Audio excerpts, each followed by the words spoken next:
Hey guys, Asustor sent us a review sample of their DRIVESTOR for NAS together with a set of 4TB Segate IronWolf NAS drives. It ended up working well for me, but the performance was a little bit below expectations and we will get to that soon. So if you're in the market for an entry-level 4-bay NAS, you might find this video useful.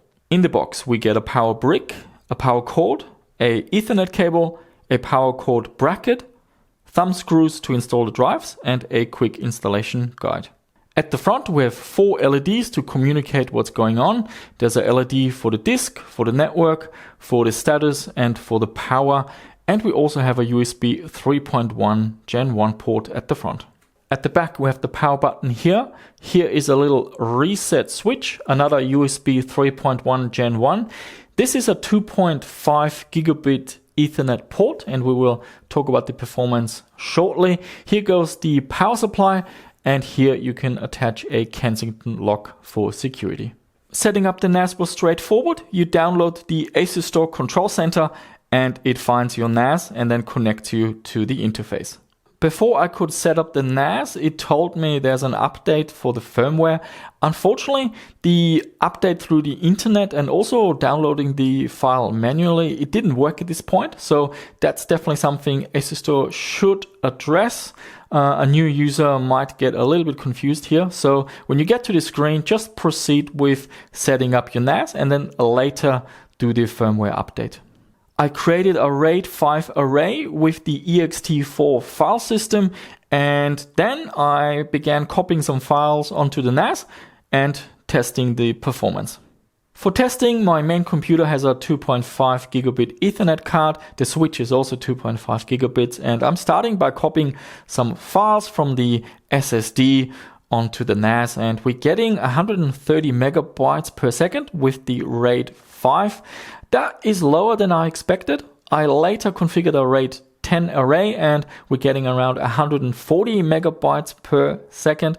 And what worries me a little bit is if you go to the Asustor website and have a look at the page for the DRIVESTOR 4, they're claiming to getting around 260 megabytes per second in write speed, and that is way out of what I was able to achieve.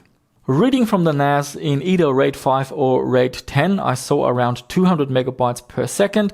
That is a lot better, but 2.5 gigabit can do more, up to around 280 megabytes per second. So again, there's something holding back this NAS in terms of performance. Using the NAS over 2 weeks, I found it very reliable. I didn't have any issues. I was always able to access files and store information onto the NAS. It's also very quiet. It's got a large 120mm fan at the back. All I use this NAS for is for storage, but it can do a lot more. It has a ton of features. I will put a link down below to the product description where you can read up on all the other things this NAS can do. So guys, this is a pretty decent entry-level NAS. However, I believe the 2.5 gigabit Ethernet port sets expectations a little bit too high. And also, I think Asustor should benchmark this NAS again and update the performance results they're getting, make them more realistic.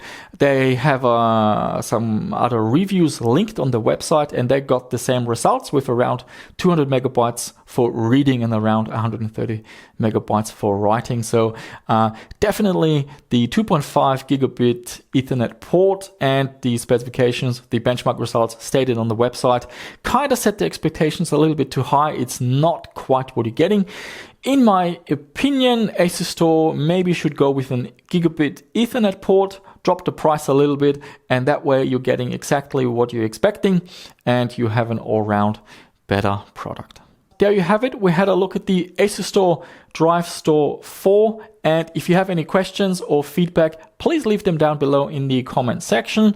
Give it a thumbs up, subscribe to the channel if you haven't done so already, and I shall see you soon with another one.